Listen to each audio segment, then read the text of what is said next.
Hello, and welcome to the Tower Coffee Hour. This is your host, Preston or Tyree, and we're bringing you the latest from our council member, Zoe Qadri. He did a year in review at the Austin Energy Building and got out some great information about what's happened in Austin this year.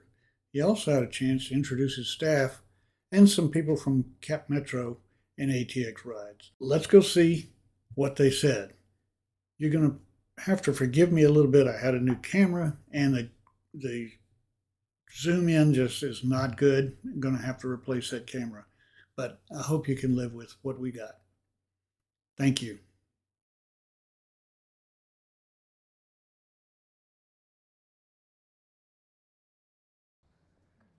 Great. Well, thank you all for being here.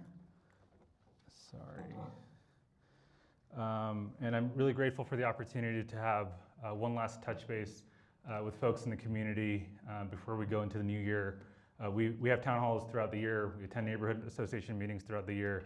But it was really important for us to have this kind of year in review, this wrap up, take some time to kind of talk about things that we've done as an office, as a council, and then kind of leave the last bit of this program for folks to just have one-on-one conversations with myself, with my staff. We have folks from Cap Metro, from TPW, from Austin Energy, and then we do have a representative from APD, which I appreciate APD for being here as well. So please, make sure, like I'm here until I'm not. I enjoy these conversations. I enjoy being out in the community. I have a 3-month-old at home, so it was really hard to come out to a degree, but I also know this is something that I deeply love and care, and I want to make sure that I do right by folks in this community. Partnership and feedback from folks in District 9 and just throughout the city is so important for us as an office as we look at council meeting to council meeting, as we look at committee meetings, and as we look at the budget. And this year, oddly, we had 2 budget cycles, and many of y'all were here for the town hall that we did around the first budget, and then a lot of y'all were here for the second budget. So I so appreciate everyone for being here. With that, I want to do just a quick re-intro to folks in the District 9 team. We have Sarah Barge, who's our Chief of Staff, so if Sarah wants to wave. And if you care about any of these issues and want to chat with Sarah later tonight or later on, there are one-pagers, I believe, in the back that folks can grab that has Sarah's phone number and her email address and can contact her. But Sarah's, under her umbrella, is homelessness, public health, public safety, and boards and commissions. If anyone's interested in being on a board or commission, you could reach out to Sarah. I think we might have 1 or 2 openings, but we always try to do a good job at making sure that A, they're filled, B, they have folks that are as close to experts in that board or commission, and that also kind of represent District 9. Then we have our senior policy advisor, Melissa Beeler, and Melissa, if you want to raise your hand. And Melissa's, under her umbrella, is housing and planning, code, mobility, parks, and watershed. And then our policy advisor is Natalie Deller. Natalie, if you want to raise your hand. And under Natalie's umbrella, it's economic development, zoning, music and creative arts, and animal services. And Anna's not here today, but if you reach out to our office to schedule a meeting, or if you have a constituent concern, Anna's probably the person who picks up that phone or responds to that email. So she does constituent services, she does scheduling, and she also does proclamations. And then lastly, we have our comms director, Kara Eisenstadt. And Kara does comms, media request, and our great social media. So year in review, 2025. I wanted to touch on these 4 topics. Obviously, if folks have topics that they want to talk about outside of this, happy to do it once we're done with the slide deck. But revitalizing downtown, creating an affordable Austin, building a connected Austin, and protecting Austin's culture were the 4 kind of center points that we wanted to focus on. For us, it's about making sure that downtown is vibrant, that it's for everyone. We brought forward, worked on items around the Downtown Austin Strategic Initiative. We redid the hate crimes task force and how it was kind of not only composed, but how it functioned at a time where there's a lot of hate in this world, unfortunately, and we've seen instances both in downtown and around UT and throughout the district, and we felt like the Hate Crimes Task Force wasn't doing its job in protecting Austinites, so making sure that had teeth. And then making sure 6th Street, which has had better days, is vibrant. There's multi-use in it. It's a place that folks can go to where they feel safe, but it's also a place where folks can go to not just during, I don't drink, but whatever time the bar is open, 10 p.m. to 2 a.m. We want to make sure it's safe for families. We've talked to folks who see a 6th Street where you have housing and you have retail and you have restaurant, and it's just as lively in the day as it is at night. So that's our hope for 6th Street. Then we've also worked on just starting up the DB90 process and supporting things like Eeyore's birthday and other cultural events that make downtown so special. Creating an affordable Austin. We moved forward around an item around eviction protections. We took action, and this specifically really affected students around windowless bedrooms. There was a loophole in our code that allowed developers to build windowless bedrooms. Those are, in my opinion, unsafe if there's, God forbid, a fire, but also it affects an individual's mental health. So we kind of targeted that. We continue to push for more affordable options and clearer protections for renters. And then we had ongoing collaboration with housing and planning teams throughout the year. Building a connected Austin. So Cap and Stitch, which I know there's a lot of folks in this room, whether you live in Mueller, depending on what you want to call it, whether you live in Cherrywood or Hyde Park, there's so many folks who came together around the Cap and Stitch conversations, and for that I so appreciate it. We also, as an office, called for a pedestrian crash audit. There was an instance in downtown where there was a worker that was hit by a car, and when we had reached out for a report, we couldn't find it. It was kind of a black box of sorts. Actually, a black box would actually have been helpful. So maybe it was just a black hole. So we were able to kind of push for that, making sure that we know what's going on on our streets. And then lastly, protecting Austin's culture, art and public places, film incentives. Supporting our art program is extremely important. Supporting our artists is extremely important. We want to make sure Austin continues to be that weird city, and Austin is that weird city because of its people. And if we lose our people, I think we lose what we are and what makes Austin so special. And then the film incentives, we've worked with creative communities in film to make sure that they're able to be in Austin and flourish, and it's kind of a two-way street in terms of how it benefits Austin, but it also benefits these folks. And then citywide initiatives. So these are things that we passed, not necessarily from our office leading on, but it was passed by maybe another council member that our office had co-sponsored, and now it's doing good throughout the city. So we've expansion of homeless support to each person to reach people where they live. For the first time in 5 years, there was a report that came out. I believe if you're subscribed to Mayor's Watson Wire, it was in the Watson Wire. For the first time in 5 years, we've seen a decrease in homelessness. Violent crime, we've seen through data that violent crime is down by 9%. It's a second consecutive annual decrease.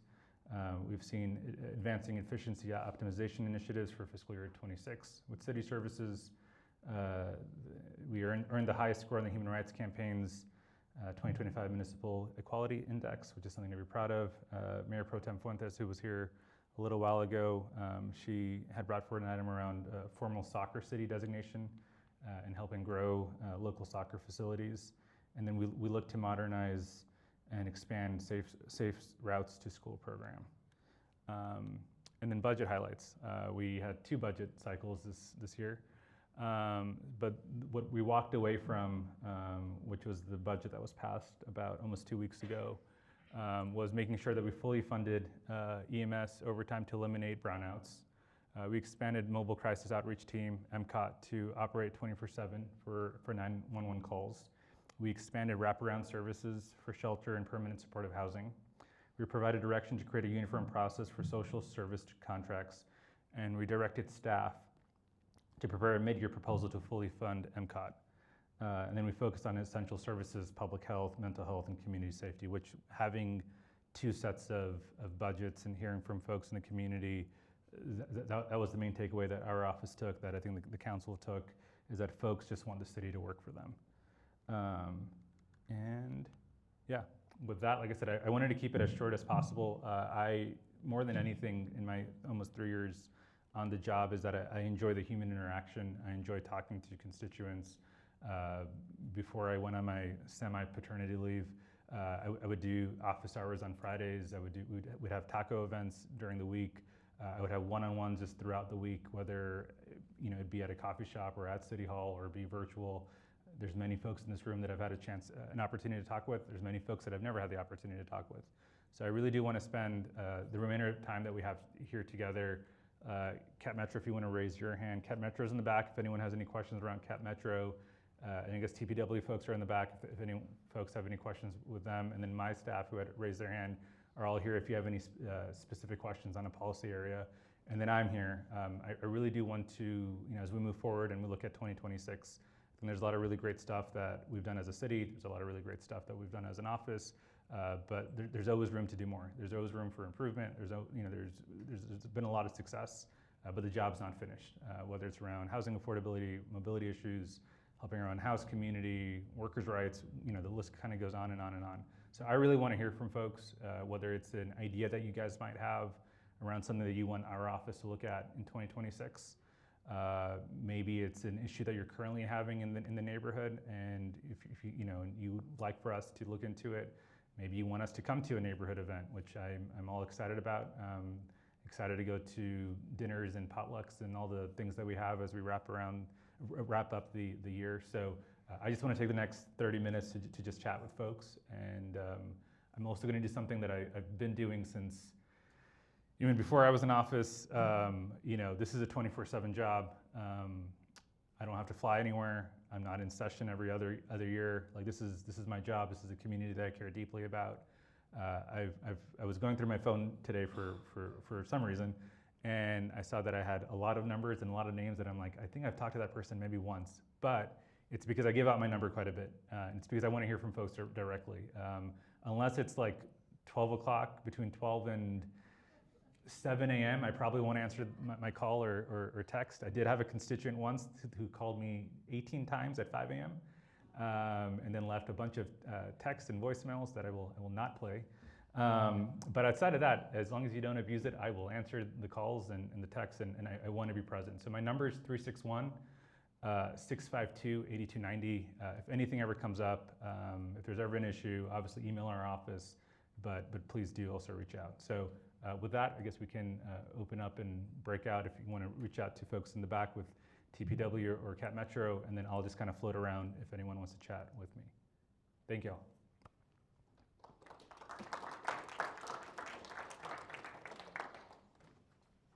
Pick the most awkward on the team to go first. All right. When do I start? Where do I put this? Okay, hold it. Hi, I'm Sarah, Rick's Chief of Staff for the District 9 office, and I cover everything public safety and homelessness, so if you ever have any questions, feel free to reach out. Wow. What heavy? What is it? No, yes, thank you. Perfect. My name is Kara, and I am the Communications Director for District 9. It means I do social media, I work with reporters, I help Zoe work on what he wants to say. What else do I do? Newsletter. I'm the person always bugging you. Thank you. Hi. Okay, yeah, sure. Hello, I'm Melissa Beeler. I am Senior Policy Advisor for Councilmember Qadri, and I focus on housing, mobility, land use, watershed, code enforcement policy.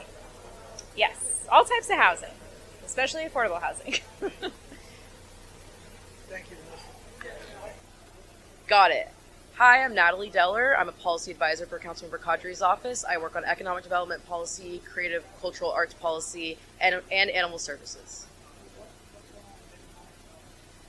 There's a lot of moving parts. We are finally seeing some of our place-based enhancement programs coming through on the agenda on December 11th. We have got 2 businesses that qualified for some of those incentives, so look out for that on December 11th. The council will be, it will be proposed to council to be passed. I'm looking forward to seeing those go through. We also have some cultural district framework that's set to come out in 2026, so keep your eyes out for that as well. Yeah. We are busy. Thank you. Hi, I'm David Fouts. I'm the Community Engagement Coordinator for Capital Metro. Sorry, I should say Capital Metro. So, got a couple of swag items. We love to give out gifts for people. I'm also sharing some cool information. So we're here in Mueller, and that is where 2 of our brand new bus lines intersect. So for anyone in this area, we're trying to share that. So these are our rapid lines. When they're fully built out, they'll have park and rides at either end of them. There'll be all zero emissions vehicles coming every 10 to 15 minutes. So currently that's our 837 and our 800. Yes, well they will be zero emissions, which I'm pretty sure means electric. But officially we're saying zero emissions just in case. But there's electric charging stations for the buses at either end at those parking rides. So those are still being built, which is why we're only using diesel buses right now. But hopefully middle of next year, barring any sudden disasters or anything like that, they'll be up and running. But yeah, besides that, we're just updating, just sharing some information to encourage people to use the system. Here to answer questions and give away little stickers and fun stuff like that. Stickers, mints, koozies.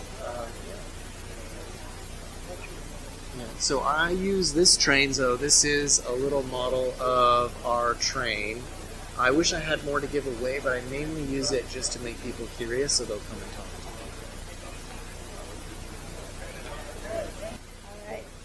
So we're Get There ETX. We're with the Transportation and Demand Management Department within Transportation and Public Works. What we do to promote is everything from walking, biking, using public transit, carpooling, anything to get you not driving alone. So we brought some fun swag to this event to kind of just help promote. We got bike lights, fun little tattoos, and you can follow us on Instagram at Get There ETX. We put out cutesy content, and that just helps to promote different ways to get around the city. Thank you. Yes, and we got bike lights. Yes, if we take them out, you have to pull the little. Great, thank you. Good evening. I'm Assistant Chief Lee Rogers with the Austin Police Department. I'm currently the Assistant Chief over the Violent Crimes Investigations section here with the Austin Police Department. But tonight I'm here at Councilmember Zoe Qadri's community meeting, just listening to what's going on in the community. Always here available if any of our community members have questions about public safety, the Austin Police Department in general, and just happy to be here and visible with the community to answer any questions anyone might have tonight. Great, appreciate it. Thank you. Okay, so that's it, the year in review by Zoe Qadri. And we had a great chance to talk with Assistant Chief Lee Rogers of the Austin Police Department. Please hit subscribe and like, and we'll continue bringing you the news of the Mueller neighborhood on the Tower Coffee Hour.